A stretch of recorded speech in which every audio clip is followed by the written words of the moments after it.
What's going on, guys? Mickle here, and in this video, we're going to cover some critical Ripple and XRP news you need to see.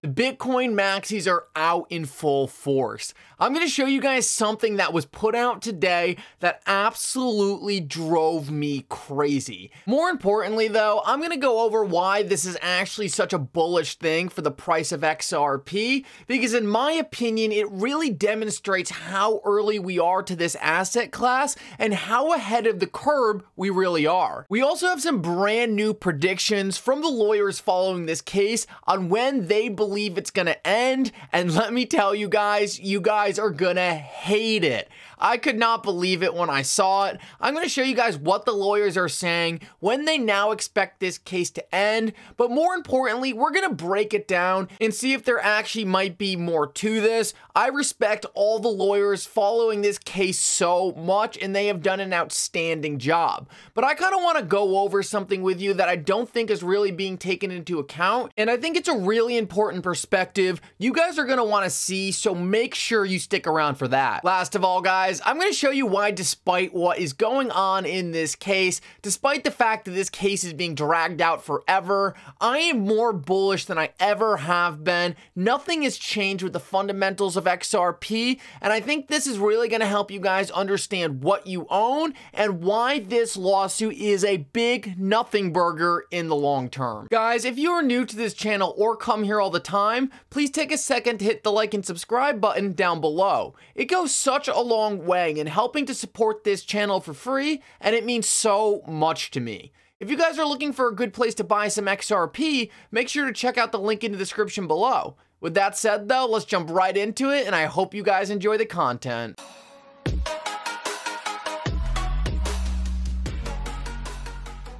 So guys, I want to start this off by quickly covering what set me off on Twitter today, and that has to do with this interview between Laura Shin and Nikki Kristoff.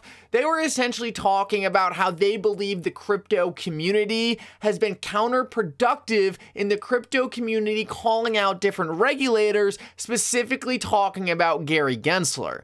Now, this really set me off for a couple reasons, but one of the things that I thought was fundamentally wrong with what these people were saying, regardless of whether I agreed with them, was they were saying it was not a smart business decision, and when you deal with regulators, you have to act like it's a business transaction.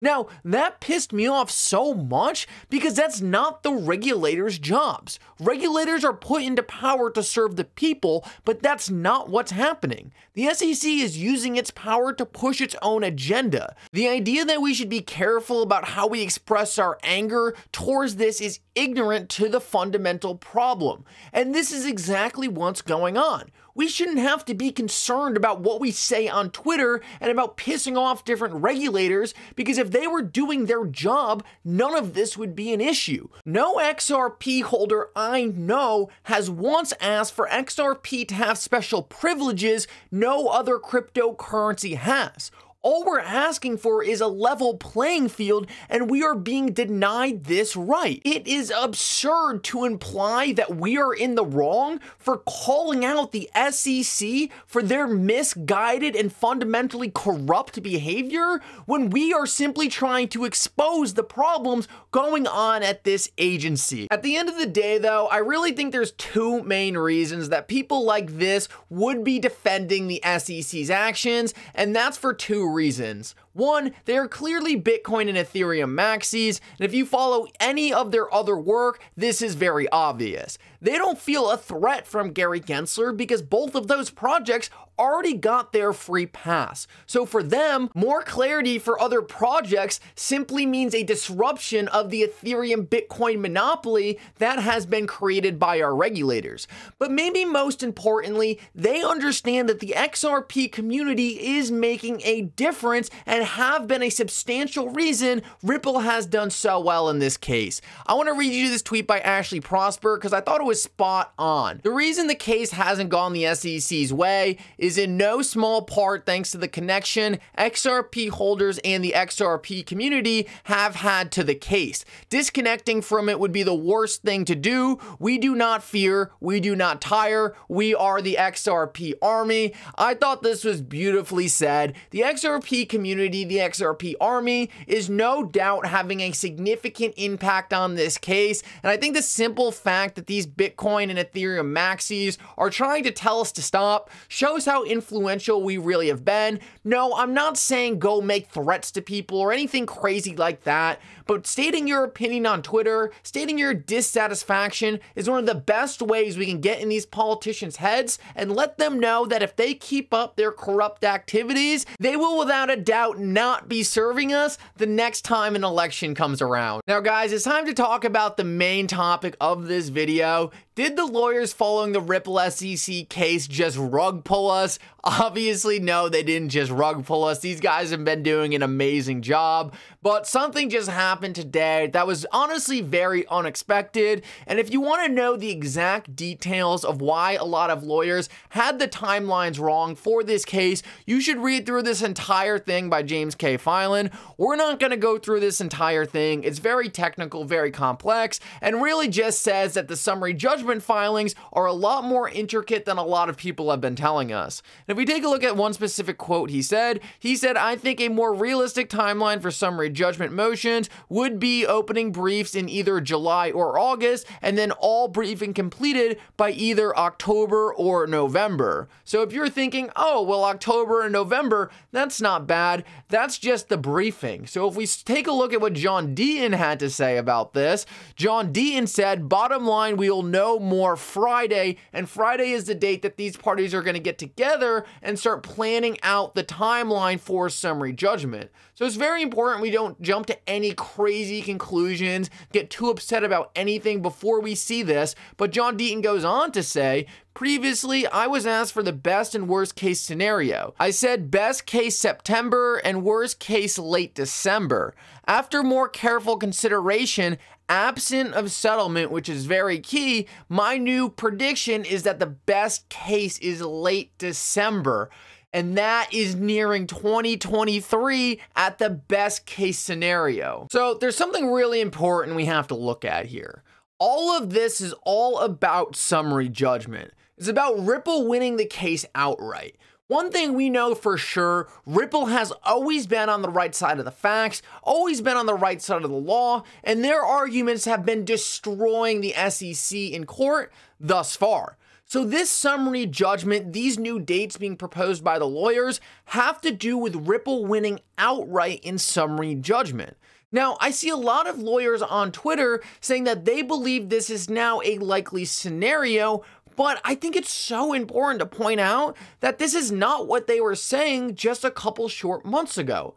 A couple short months ago, most of these lawyers we were following were telling us that a settlement was the most likely scenario. And not much has changed between now and then, except for the fact that Ripple has won a lot of major rulings and the SEC has delayed a lot of their losses. So I don't really see why a lot of this thought process would really change. Now, in my eyes, this pushed back summary judgment schedule for when Ripple could win the case outright, in my opinion, actually makes a settlement more likely. And let me see if I can break this down for you guys in an easy way to understand. First of all, and maybe most importantly, are the facts. Almost 90% of cases against the SEC end up settling. So statistically, our best bet for an outcome of this case is a settlement regardless of what has happened up until this point. Like we said before, Ripple is killing the SEC on major rulings. The SEC in no doubt is going to lose in a big way at summary judgment, and we know if they lose in a massive way at summary judgment, they are going to lose a lot of their power over the rest of the crypto industry. The SEC is heavily incentivized to settle this thing with Ripple rather than letting this thing get to summary judgment. In my opinion, it really doesn't make any sense for the SEC to want to go to summary judgment, because based on what we have seen out of the judges who have said things like, my understanding of XRP is that not only does it have a sort of currency value, but it also has utility, and that utility distinguishes it I think from Bitcoin and Ethereum. And also, presumably under this theory then, every individual in the world who is selling XRP would be committing a Section 5 violation based on what you just said. So based on these statements made by the court, as well as multiple very, very beneficial rulings for Ripple, I don't think it's much of a stretch to say at summary judgment, it's highly likely that the court would be leaning in Ripple's favor. So why would the SEC be willing to take this to summary judgment and lose their regulatory power over the entire crypto industry if they could settle this case, only lose their power over one cryptocurrency, XRP, and then continue to go after the rest of the crypto industry?